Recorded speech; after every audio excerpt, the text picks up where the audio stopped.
Congress RPI या सर्व पदाधिकारी उपस्थित आहेत आणि या परभणीमधील सर्व इथे मतदार नागरिक मोठ्या संख्येमध्ये आज परभणीचं एक क्षेत्र बघून खरंच मला खूप समाधान वाटतंय की काही दिवसांपूर्वी माननीय मुख्यमंत्री एकनाथ शिंदे साहेब पण आले होते आणि ती सभा देखील मोठी झाली आणि आजची सभा देखील या परभणीमधील मला वाटतं एक रेकॉर्ड ब्रेक सभा जी आहे ती पार पडली.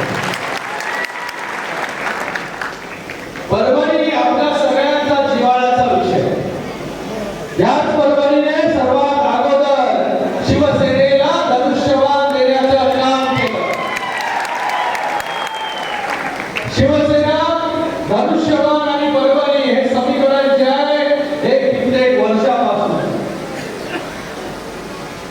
आज परभणीमध्ये पुन्हा एकदा या निवडणुकीमध्ये आपल्याला आपल्या हक्काचं धनुष्यबाण जे आहे ते मिळालेलं आहे. निवडणुकीला पुन्हा एकदा जसं पहिल्यांदा आपण शिवसेनेला धनुष्यबाण दिला होता, पुन्हा आपल्याला धनुष्यबाण जो आहे या परभणीमधून निवडून आणायचं आहे. आज हे सांगायला जे आहे आपल्याकडे आलं या परभणीचं आणि शिवसेनेचं, परभणीचं आणि धनुष्यबाणाचं नातं जे आहे हे काय वेगळं मला सांगायचं नाही. आज जरा बाजूला मारे मारती मागे वा. आज परभणीमध्ये आपल्या भरोशाचा माणूस आनंदराव भरोसे जे आहे आज परभणीमधला हा जोश उत्साह पाहून 100% खात्री वाटते की या परभणीमध्ये येणाऱ्या 23 तारखेला जो आहे हा धनुष्यबाण जो आहे निवडून येईल. या परभणीमध्ये आपण पाहताय की गेल्या अनेक वर्ष जे लोकप्रतिनिधी आहे तशा प्रकारची कामं जी आहेत या परभणीमध्ये झाली. पण आपण पाहिलं की 2.5 वर्ष अगोदर माननीय मुख्यमंत्री एकनाथ शिंदे साहेबांनी उठाव केला आणि उठाव केल्यानंतर मुख्यमंत्री झाले आणि गेल्या 2.5 वर्षांमध्ये या महाराष्ट्राच्या कानाकोपऱ्यापर्यंत जाऊन पोहोचले, प्रत्येकाच्या घराघरापर्यंत जाऊन पोहोचले, प्रत्येकाच्या मनामनापर्यंत जाऊन पोहोचले. असं व्यक्तिमत्व जे आहे माननीय मुख्यमंत्री एकनाथ शिंदे साहेब. आज मी जिथे जाणार तिथे जे आहे हे शिंदे साहेबांबद्दल एक आपुलकी लोकांमध्ये आहे, एक आपलेपणा लोकांमध्ये आहे. आपला लाडका भाऊ जो आहे आज मुख्यमंत्री आहे, ही भावना जी आहे त्या प्रत्येक बहिणीच्या मनामध्ये, प्रत्येक भावाच्या मनामध्ये. काही लोक जे आहेत ते रोज गडगडाट चालतात, माझं हे चोरलं, माझं ते चोरलं, माझा धनुष्यबाण चोरला, अमुक चोरलं, तमुक चोरलं. मला वाटतं तुम्ही जो धनुष्यबाण जो आहे हा काँग्रेसकडे जो आहे तो घाट ठेवण्याचं काम केलं होतं. त्या काँग्रेसकडून हा धनुष्यबाण सोडवण्याचं काम माननीय मुख्यमंत्री एकनाथ शिंदे साहेबांनी केलं आणि आता तो धनुष्यबाण जो आहे हा लोकांच्या समोर जो आहे तो आम्ही ठेवलेला आहे. या धनुष्यबाणाचा अपमान करण्याचं काम, अपमान करण्याचं पाप जे आहे हे तुम्ही 2.5 वर्ष जेव्हा 2019 मध्ये सरकार स्थापन केलं महाविकास आघाडीमध्ये, तेव्हा तुमचा अधिकार जो आहे आज शिवसेनेवरून आणि धनुष्यबाणावरून निघून गेला होता. आज शिवसेनेचे विचार, बाळासाहेबांचे विचार, बाळासाहेबांचे तत्व आज ही सगळी मंडळी तुम्ही बघता इथे आता देखील प्रवेश केला. ही मंडळी जी आहे ही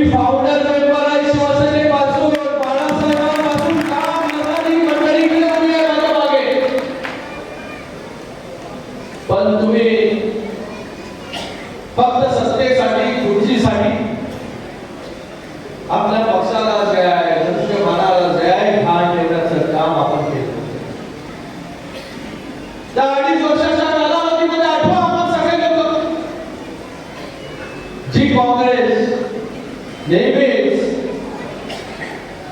बाळासाहेबांचा द्वेष करत होते. बाळासाहेब नेहमी म्हणायचे माझ्या पक्षाचा जर काँग्रेसीकरण होत असेल तर मी माझा पक्ष बंद करून टाकेन आणि आज त्याच काँग्रेसच्या मांडीवर बसण्याचं काम जे आहे हे काही लोक इथे करतात. आज काँग्रेसचे राहुल गांधी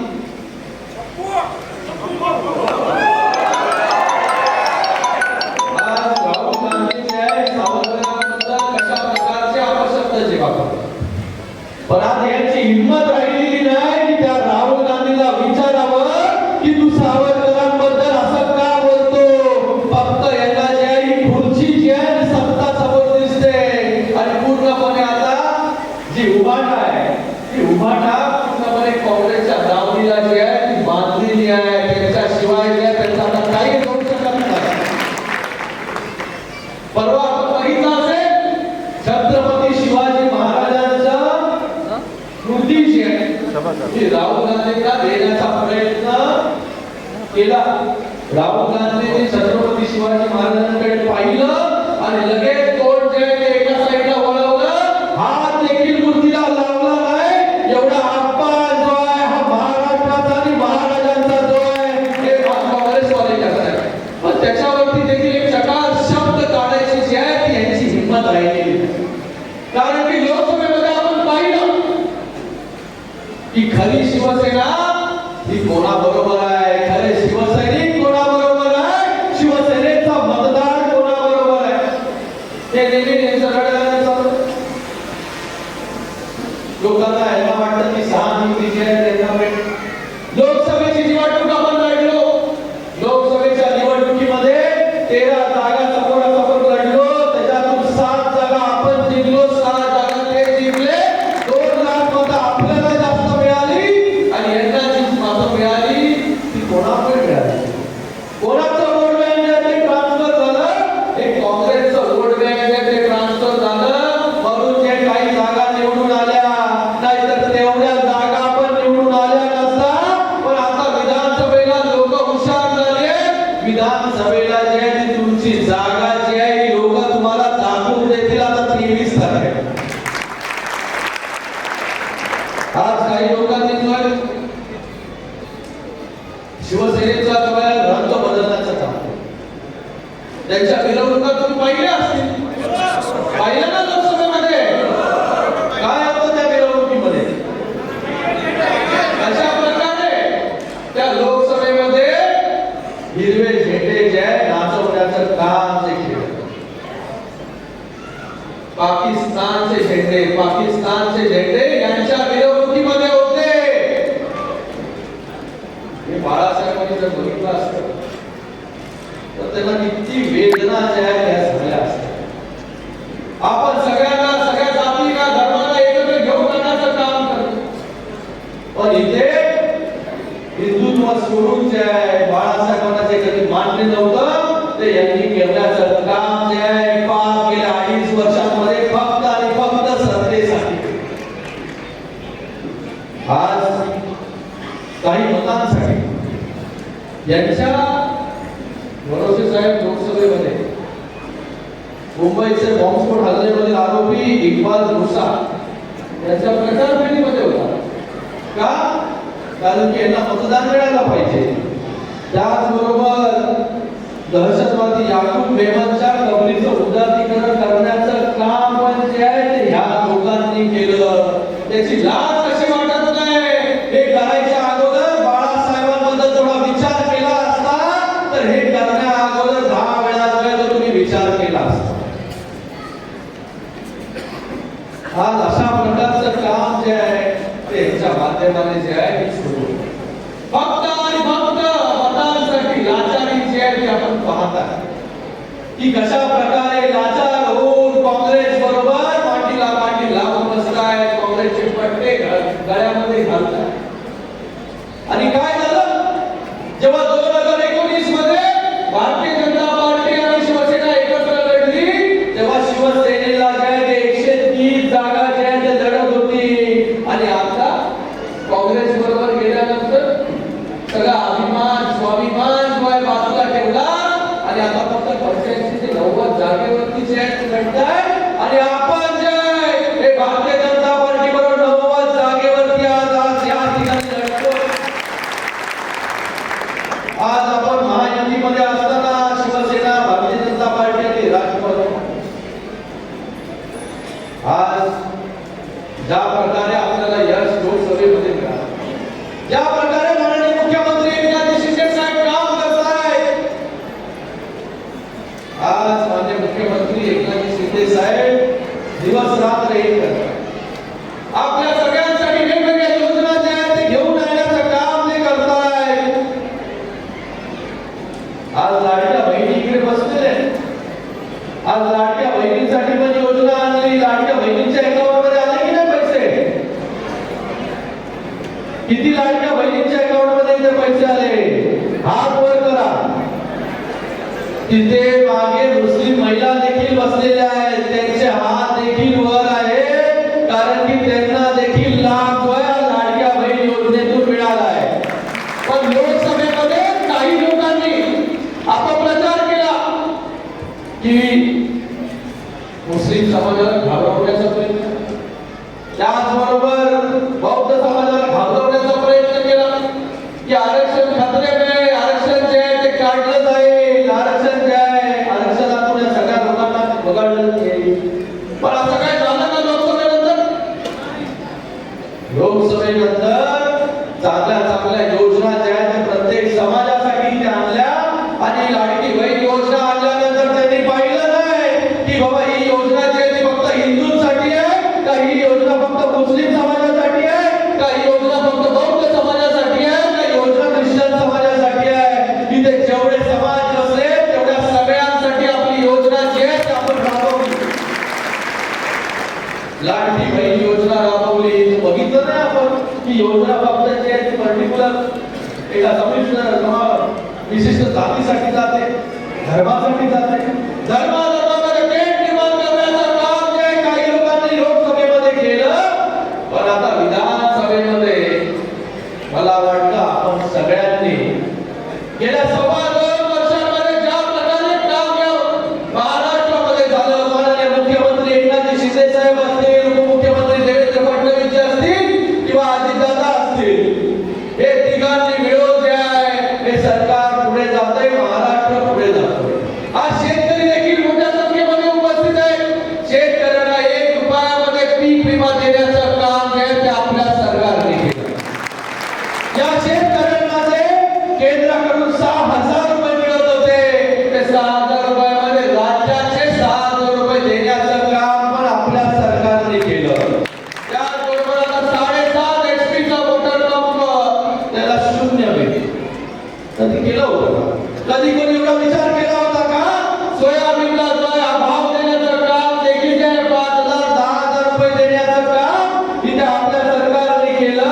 आणि त्याचबरोबर 12,500 कोटीचा अनुदान देखील शेतकऱ्यांच्या अकाउंटमध्ये टाकण्याचं काम देखील याच महायुतीच्या सरकारने केलं. आणि आता तुम्हाला मी सांगतो की जेव्हा हे महायुतीचं सरकार 23 तारखेला निवडून पुन्हा या महाराष्ट्रात येईल, तेव्हा सरसकट सगळ्या शेतकऱ्यांचं कर्ज माफी जी आहे हे कधी कोणी विचार केला होता? अगोदरच्या 2.5 वर्ष सरकारचं नेतृत्व जे करत होते ते म्हणतात की आमचं सरकार आल्यानंतर आम्ही सगळ्या योजना बंद करू. आणि सरकार आल्यानंतर कुठल्या योजना सुरू करू हे बोलायला पाहिजे. कुठल्या योजना सुरू करू हे बोलायला पाहिजे, काय काम करू हे बोलायला पाहिजे. पण ज्यांना सगळ्या गोष्टी बंद करायची सवय लागली आहे, तर सरकार आल्यानंतर आम्ही सगळ्या लाडक्या बहीण योजना बंद करू, 7.5 HP ची स्कीम बंद करू, शेतकऱ्यांना जे मोबदला देतो ते बंद करू. अरे बंद करण्यामध्ये ज्यांना धन्यता आहे, देण्यामध्ये धन्यता नाही. पण आपलं सरकार जे आहे हे देणारं सरकार आहे, लोकांकडून घेणारं सरकार नाही. माननीय मुख्यमंत्री हे देणारे आहेत. 2.25 वर्षामध्ये फक्त देण्याचं काम केलं आणि 2.5 वर्षांमध्ये फक्त लोकांकडून घेण्याचं, लोकांना लुबाडण्याचं काम जे आहे हे 2.5 वर्षांमध्ये झालं. 2.5 वर्षांमध्ये जे आहे कोविडच्या काळामध्ये किती मोठ्या प्रमाणामध्ये भ्रष्टाचार झाला. लोकांना ज्यावेळेस तुमची सगळ्यात जास्त मदत हवी होती त्यावेळेस तुम्ही जे आहे घरामध्ये लपून बसले आणि लोकांना जे आहे मरायला सोडलं. आणि त्याचबरोबर त्याच कोविडची बॉडी बॅग मध्ये घोटाळा, खिचडी मध्ये घोटाळा, त्या कोविडच्या सेंटर मध्ये घोटाळा जो तुम्ही केला. आणि 2.5 वर्षांमध्ये मुख्यमंत्री सहायता निधीमधून फक्त 2.5 कोटी रुपये दिले आणि आपल्या मुख्यमंत्री मोदयांनी 2.5 वर्षामध्ये 350 कोटी रुपये जे लोकांना दिले. हे सर्वसामान्यांचं सरकार आपण असंच बोलत नाही.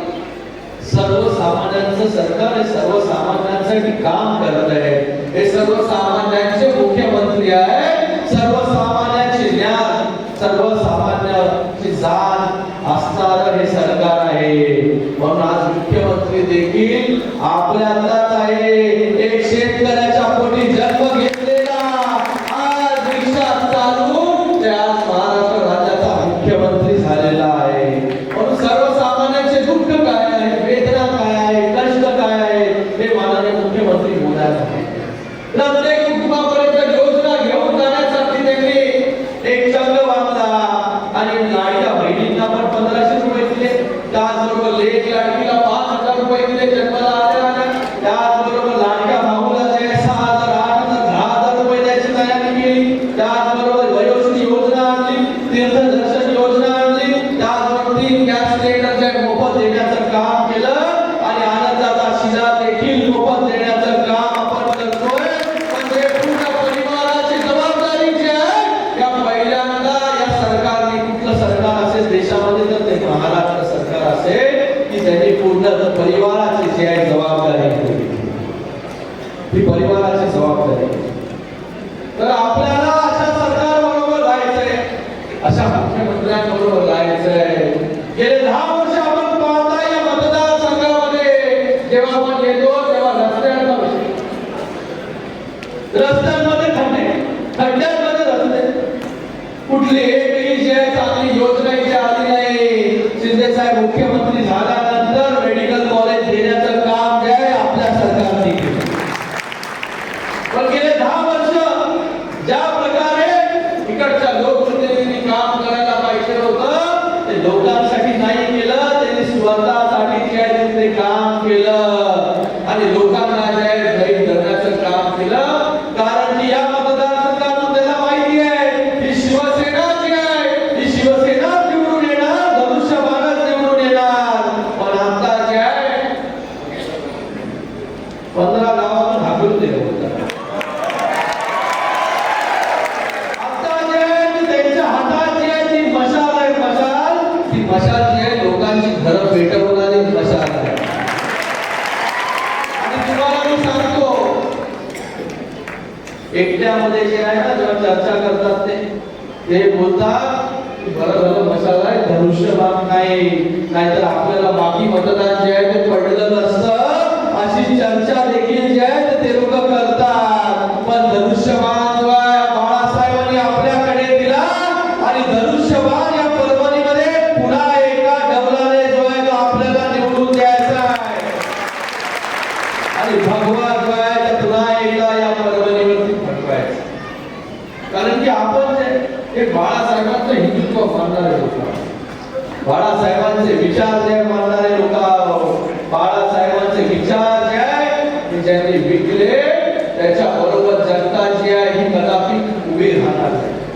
आज बघा त्यांचे प्रवक्ते कोण आहेत जे बाळासाहेबांना अपशब्द वापरतात, जे आपल्या देवदेवतांना आपण ऐकलं तुम्ही देवदेवतांबद्दल जे आहे अपशब्द वापरणारे प्रवक्ते ज्यांच्या उभारण्यामध्ये आहे. म्हणजे बाळासाहेबांबद्दल जे अपशब्द वापरले अशा लोकांना जे आहे हे प्रवक्ते बनवण्याची नामुष्की जी आहे ही उभाटावरती आलेली आहे. काही लोक जे आहे ते रोज उठल्या जे आहे ते शिव्या देण्याचं काम करतात. काय परिस्थिती आहे, का परिस्थिती ओढवली? कारण की आपण जे आहे बाळासाहेबांच्या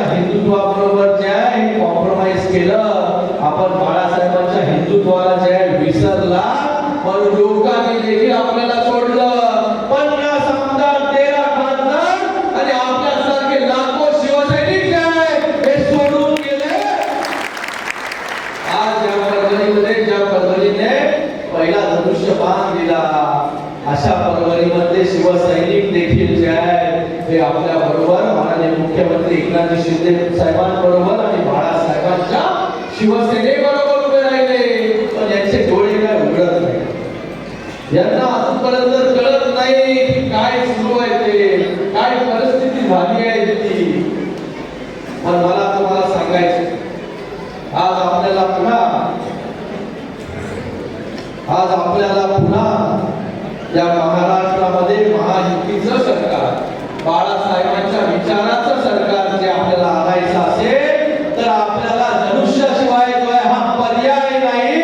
आणि आनंद भरोसेशिवाय जो आहे आपल्याला या परभणीला पुन्हा एकदा आपण म्हणतो जगात जर्मनी आणि भारतात परभणी, पण आता आपल्याला जगात देखील परभणीचा गौरव जे आहे हे मोठं करायचं असेल, आपल्याला चांगल्या सुखसुविधा ज्या आणायच्या असतील तर आपल्याला आपला हक्काचा आमदार जो आहे या परभणीमधून निवडून आल्याशिवाय जो आहे हा पर्याय नाही. म्हणून आपल्या सगळ्यांना मी माननीय मुख्यमंत्री एकनाथ शिंदे साहेबांचा निरोप घेऊन आलोय की त्यांनी सांगितलंय की या परभणीमध्ये पुन्हा एका मला दृश्यमान जो पाहिजे, पुन्हा एका जो आहे मला आमदार जो आपला हक्काचा पाहिजे. तुम्ही आपला आमदार हक्काचा दिला तर परभणीला ज्या